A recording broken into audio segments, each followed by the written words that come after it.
By now, you've probably heard of the ketogenic diet, aka keto, and maybe you've even tried or thought about trying it. It is wildly popular right now, in all its various forms. But it is also controversial. A quick internet search will bring up a variety of opinions on the matter.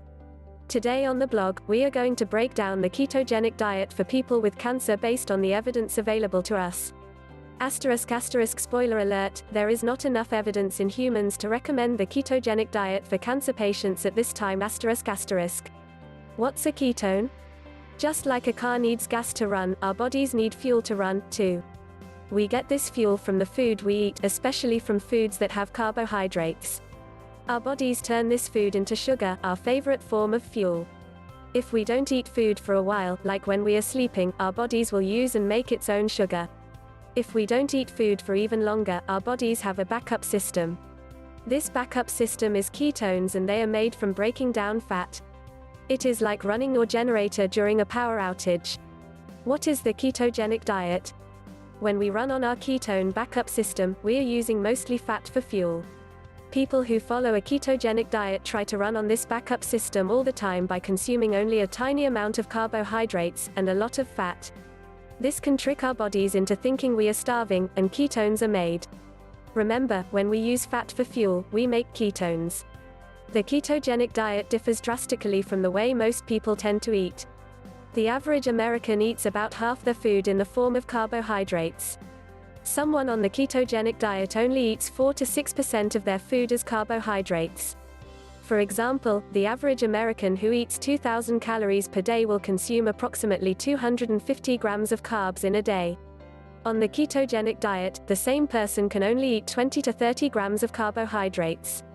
For example, half a bagel, a large apple, or a small potato each contain 20 to 30 grams of carbs. That would be it for the whole day. Because of this, foods high in carbohydrates like rice, pasta, and bread, as well as beans, fruits, and certain vegetables, think potatoes and corn, are eliminated on the ketogenic diet. What does the ketogenic diet have to do with cancer? Some cancer cells use sugar in a different way than normal, healthy cells. The ketogenic diet tries to take advantage of this altered metabolism. Theories are that the ketogenic diet might reduce the amount of fuel, sugar, that is available to cancer cells, slow their growth, or cause the cancer cells to make byproducts that will aid in their own destruction. Point 1. Okay, let's talk about sugar for a minute. Even if you cut out sugar, including carbohydrates, from your diet, your body will still make its own. Remember, sugar is your body's favorite form of fuel. We cannot live without sugar in our blood. Just like ketones are a backup mechanism during starvation, our bodies make their own sugar when we don't eat enough carbohydrates. We make this sugar out of our muscle and fat.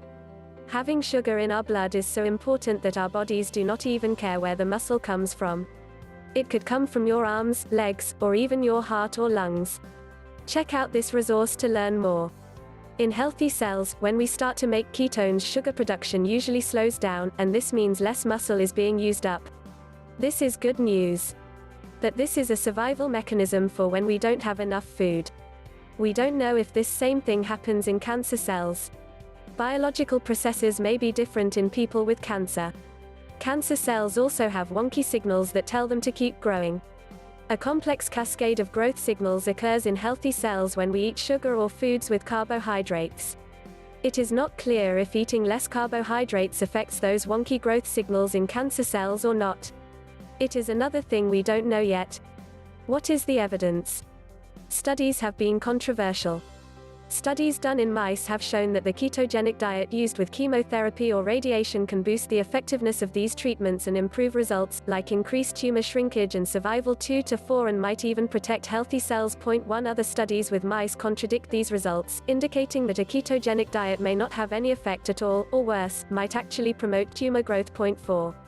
Experiments with mice are a great place to start to see if a treatment might work, but, as I'm sure you are aware, mice aren't humans. So, does the ketogenic diet help humans fight cancer? So far, there have not been enough human studies to provide evidence that the ketogenic diet will help. There are currently 2 clinical trials with published results on clinicaltrials.gov that measured the effect of the diet on cancer. One study included recurrent glioblastomas, 5, and the other included several different cancer sites: brain, liver, pancreas, lung, head and neck, thyroid, melanoma, biliary, kidney, and prostate. All of them were advanced cancers. 6. Both of these studies ended up being too small to actually determine any effect. Each started with only around 20 people. One even had 76% of its participants drop out of its 16-week study because they couldn't follow the diet that long. 6. While these studies didn't report any major adverse effects from the diet, almost all participants experienced weight loss. 5, 6, something we try to avoid while in treatment, and some even had increased triglycerides, altered electrolyte levels, and fatigue. 6. Before a drug or treatment is approved for use, it has to go through several levels of testing. The final level before approval includes thousands of participants. That is how we know if a treatment is safe and effective. And the ketogenic diet used in cancer patients is really no different. We want evidence that it is both safe and effective. Well, what do we know? We do have evidence that preventing unintended weight loss and staying hydrated during your cancer treatment can help you tolerate treatments and feel better. 7, 8. There is also lots of information supporting a plant-based diet and an active lifestyle for cancer prevention and survivorship. You can read more about these recommendations here. Eating plenty of plant foods, including whole grains, beans, lots of fruits and vegetables, lean protein, and less processed, fast foods helps to provide your body with cancer-fighting nutrients. These are both safe and effective recommendations. So, go ahead, pile your plate with plants.